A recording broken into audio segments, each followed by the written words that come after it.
बिस्मिल्लाहिर्रहमानिर्रहीम। मैं हूं नवीद सत्ती और आज की जो ताज़ा तरीन सूरत आपके सामने रखते हैं। इस वक्त नज़रें हैं जनाब 6 जनवरी को। 6 जनवरी को क्या होगा और उसके लिए 2-3 बड़े प्रोजेक्ट्स तैयार हैं। तो अभी हमारे एक दोस्त हैं, मुझे उनसे गुफ्तगू हो रही थी, तो वो बता रहे थे कि 6 जनवरी को इमरान खान की किस्मत का फैसला करना है। और इमरान खान और बुशा बीबी के खिलाफ जो 190 मिलियन पाउंड का रेफरेंस है, उसका फैसला सुनाना है। कब महफूज हुआ था, उसका क्या एक्सपेक्टेड फैसला हो सकता है, इस पर बात करेंगे। और इसके साथ साथ जो है वो वफाकी काबीना में नए चेहरों समेत जो है वो मुख्तलिफ जो है वो PMLN के कुछ फार्म 47 के हैं, कुछ डायरेक्ट बायर से इम्पोर्ट किए जा रहे हैं और कुछ जीते हुए हैं, उनको बायर रखने के लिए फ़ैसले हो गए हैं। और ये यानी कब नोटिफिकेशन होगा, फैसला हो चुका है और किस किस को वजारत मिल रही है और कितने लोग नाराज़ हैं। आज भी उस हवाले से एहतजाज कर रहे हैं कुछ लोग, सरदार यूसुफ को आउट क्यों किया जा रहा है। और सरदार यूसुफ वाहिद नून लीग का, जिसके पास शायद किसी की जो है वो कंप्लेन नहीं है कि वो अपने वोट से, ज़ाती वोट से जीता, लेकिन उसको बाहर करने के लिए क्या कुछ हुआ और बाकी फार्म 47 पे लोग हैं, उनको इन करने के लिए किस किस की सिफारिशें हैं और कितना पैसा चला है इसमें, इस पे अभी तक जो हमारे पास इतलात आ रही हैं मुबैना तौर पर वो आपके सामने रखते हैं। अच्छा जी, PTI हुकूमत और PTI की और हुकूमत के दरमियान जो मुज़ाकरात हो रहे हैं, असल मुज़ाकरात कहा जा रहा है कि वो पेशावर में हो रहे हैं और वो हो रहे हैं इस्टेब्लिशमेंट और अली मीन गंडापुर के दरमियान। और वो फिर मामला जो है वो खान तक जाएंगे। बाकी के छुपन छुपाई का खेल हो रहा है। यहाँ पर आप देख रहे हैं कि बैरिस्टर जो है वो आते हैं और फिर क्या गुफ्तगू होती है, उसे राना सनाउल्लाह और मुस्लिम लीग नून की हुकूमत और चंद लोग जो आप बताए बड़े बड़े उठ उठ के बोलते थे, उनको भी शटअप कॉल दी गई है कि आपने किसी भी हवाले से कोई भी नेगेटिव बात बाहर जाके नहीं करनी, बल्कि अच्छे बच्चों की तरह का कहना है कि बिल्कुल मुज़ाकरात हो रहे हैं, क्योंकि पहले ही हमारे गले पे सब कुछ फंदा पड़ा हुआ है। और मज़ीद अगर आप करेंगे तो फिर, क्योंकि सबको पता है कि इमरान खान के साथ इस वक्त आवाम है, माइनस इमरान खान तो इस वक्त जो बहुत यानी 3 ढाई 3 साल लगाए गए माइनस इमरान खान करने की कोशिश की गई, लेकिन वो गले की हड्डी बन चुकी हैं चीज़ें। और जो कुछ भी किया गया वो सारा का सारा आप समझते हैं कि उनके ऊपर ही पड़ गया है।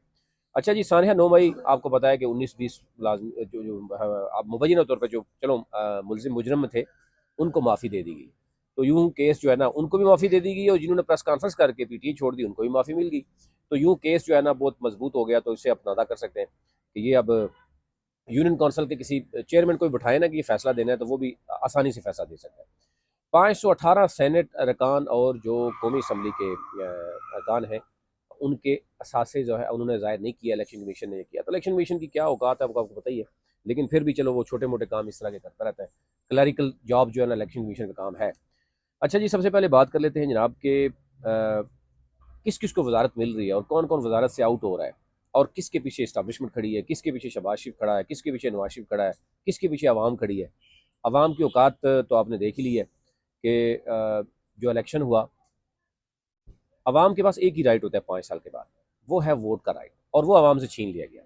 तो अब तो आप समझ जाएं कि जो आवाम के वोट से ताकत से आए हैं लोग, उनकी क्या औकात हो सकती है, वो तो मेरे ख्याल से वो खुद हमसे ज़्यादा समझते हैं। और हम भी बड़ी यहाँ देख रहे हैं इस्लामाबाद में कि जिनके साथ आवाम है उनके साथ क्या हो रहा है, और जिनके साथ इस्टाब्लिशमेंट है या जो डंडा है या पैसा है, उनके साथ हुकूमत का क्या रवैया है। और फिर वो शहबाज शरीफ से लेके नीचे तक जाएँ तो आपको अंदाज़ा हो जाएगा कि हुकूमत किस चीज़ पर खड़ी है। अच्छा जी, एक तो ये है कि जनाब डॉक्टर तोकीर शाह, जो कि प्रिंसिपल सेक्रेटरी थे शहबाज शरीफ के, वो आलमी बैंक में उनको भेज दिए कि नहीं।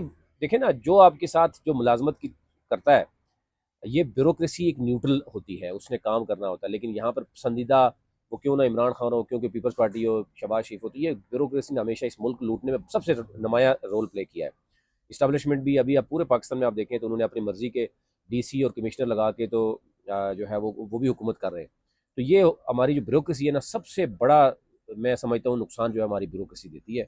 जो कि ये सफ़ेद यानी वो शर्ट कमीज पहन के या कपड़े पहन के जो सफ़ेद पोश बने हुए हैं, सबसे ज़्यादा ख़तरनाक इन लोगों ने जो है ना वो अपनी जड़ें बनाई हैं। और जूनियर लोगों को लगा के आपने देखा होगा अभी भी पंजाब पूरे में क्या हो रहा है, किस तरीके से हमारी पुलिस को जो है वो बना दिया गया है, बीगी बिल्ली बना दिया गया है। बेचारे इस्लामाबाद जैसे 21 लाख के आवाम को भी जो है वो आज आप देखें सुख का सांस नहीं है। रेड जोन तक जो है आपको डकैतियाँ, मर्डर्स और क्राइम्स नज़र आते हैं।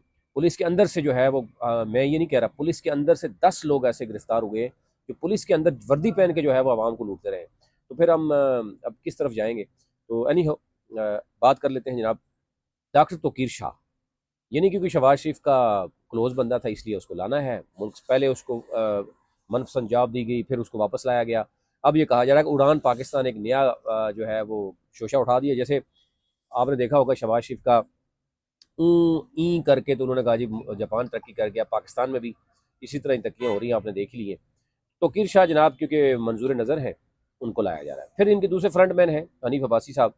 हनीफ अब्बासी साहब ने बड़ी तगदो की, बड़ी प्रेस कॉन्फ्रेंस की, बड़ी कोशिश की, तस्वीरें शस्वीरें लगवाई अपनी, लेकिन पंजाब में मरीम नवाज़ उनको पीछे नहीं वो पड़ी हुई है। वो कहती है कि हनीफ अब्बासी की तस्वीर नज़र नहीं आनी चाहिए। पूरे पिंडी में सफाया उन्होंने हनीफ अब्बासी की वजह से पूरे सारे सियासतदानों का कर दिया कि इतनी नफरत शो की गई। हमारे जो दोस्त हैं बता रहे हैं कि मरीम नवाज़ ने कहा कि मुझे नज़र नहीं आनी चाहिए यहाँ पे किसी पिंडी में, और डीसी को ये हुक्म दिया और डीसी ने मेरा सफाया कर दिया। अब पूरे पिंडी में आपको हनीफ अब्बासी की तस्वीर नज़र नहीं आएगी, मतलब दूसरों की भी नहीं नज़र आएगी, लेकिन हनीफ अब्बासी से खास मोहब्बत है उसकी।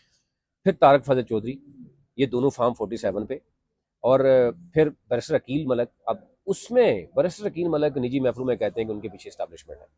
ये तो इस्टेब्लिशमेंट को खुद देखना चाहिए कि ऐसे लोग अगर, और पैसा भी लगाया गया, फिर वो खुद ही क्लेम कर रहे हैं कि वजारत भी उनको मिल गई है। तो तीनों बंदे जो है ना वो 100% फार्म 47 के क्लोजली हमने मॉनिटर किया। ये हम किसी की राय पे नहीं बात कर रहे, मैं अपनी बात कर रहा हूँ कि ये तीनों बंदे फार्म 47 पे हैं।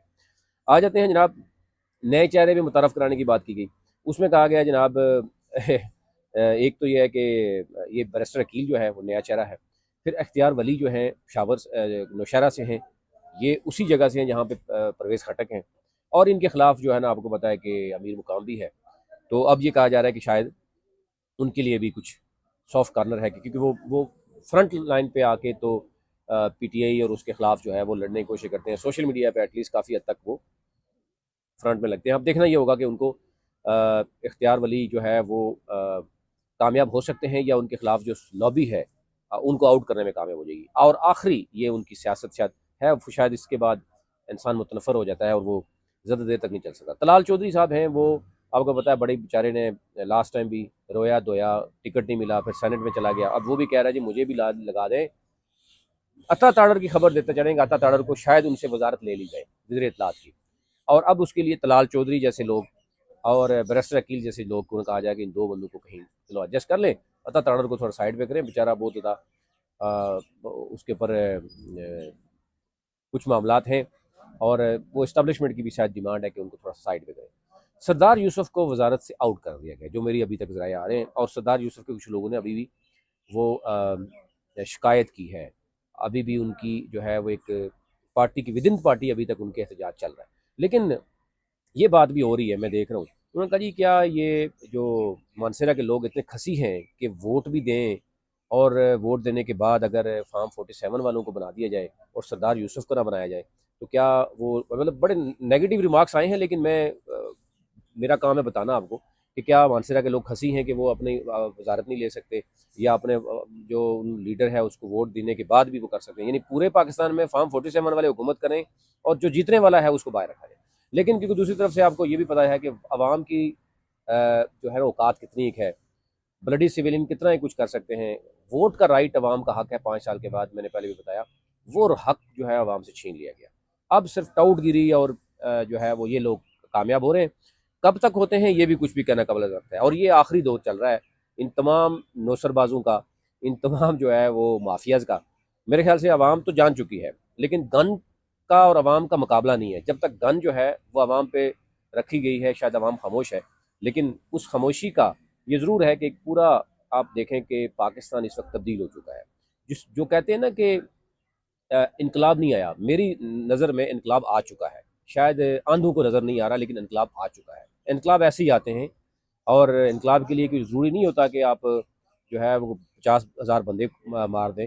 इनकलाब जो होता है ना वो आपके जहन का होता है, और उसमें बच्चा बच्चा समझ चुका है कि इस वक्त कहानी क्या चल रही है, कौन क्या कर रहा है। और अगर ये सच भी बोल रहे हो तो आप अंदाज़ा करें कि इनकी बातों पे कोई यकीन नहीं कर रहा। तो इसको कहते हैं इनकलाब, जो कि आ चुका है। इमरान खान के साथ अवाम की एक पूरी ताकत है, जो कि कोशिश की गई गुज़िश्ता 2.5-3 सालों में कि इमरान खान को माइनस किया जाए, जो कि नहीं की जा सकी। पूरी की पूरी रियासत, इंटरनेशनल पावर्स भी इस्तेमाल करने की कोशिश की, नाम लिए गए, और लेकिन उसके बाद आज पोजीशन यह है कि मिन्नतें तरले किए जा रहे हैं कि जनाब इमरान खान साहब आप बनी गला में चले जाएँ, आप शावर चले जाएँ, आप हमें जो है ना कोई 1-2 साल मज़ीद जो है ना लूट मार करने दें। लेकिन इमरान खान के साथ अवाम है और इमरान खान जानते हैं कि अवाम अगर उसके साथ है तो उसका कुछ बिगाड़ नहीं सकते। और अब इंटरनेशनल लेवल पे भी ह्यूमन राइट्स की बात की जा रही है और उस पर भी चीज़ें जो है वो आ रही हैं। लेकिन 6 जनवरी कहा जा रहा है बड़ी अहमियत का अमल है, क्योंकि 6 जनवरी को इमरान खान के खिलाफ 190 मिलियन पाउंड्स का रेफरेंस का एक ड्रावा दिखाया गया है कि जनाब इमरान खान अगर नहीं मानते तो फिर हम उसके खिलाफ सजा दे देंगे। लेकिन अब इमरान खान डट चुके हैं, वो कह रहा है कि जनाब मेरे साथ अवाम है और मैं जेल में रहने के लिए तैयार हूँ।